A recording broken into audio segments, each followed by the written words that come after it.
Kita pernah bangun kilang baru nggak? Nggak pernah. Sejak kritis sampai sekarang nggak pernah bangun kilang baru. Jadi nanti bapak-bapak kalau ibu-ibu ketemu Danantara lagi, minta Pertamina bangun kilang baru.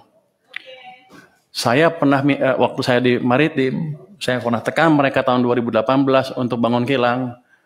Mereka janji mereka akan bangun 7 kilang baru dalam waktu 5 tahun. Sampai sekarang kan nggak ada satupun.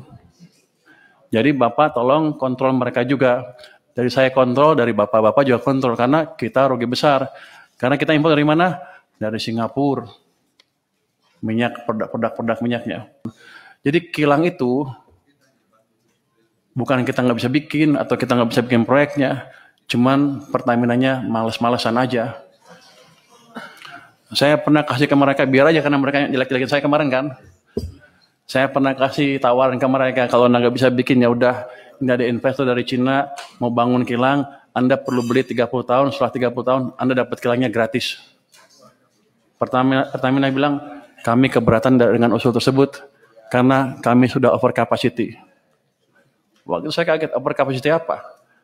Kami sudah rencana bangun 7 kilang baru, satu pun nggak jadi kan? Mereka bilang, iya tapi ke depan akan jadi. Sampai sekarang nggak jadi. Yang ada malah beberapa dibakar kan. Jadi tolong dari parlemen juga mengontrol Pertamina untuk hal tersebut. Jadi kita kerjasama.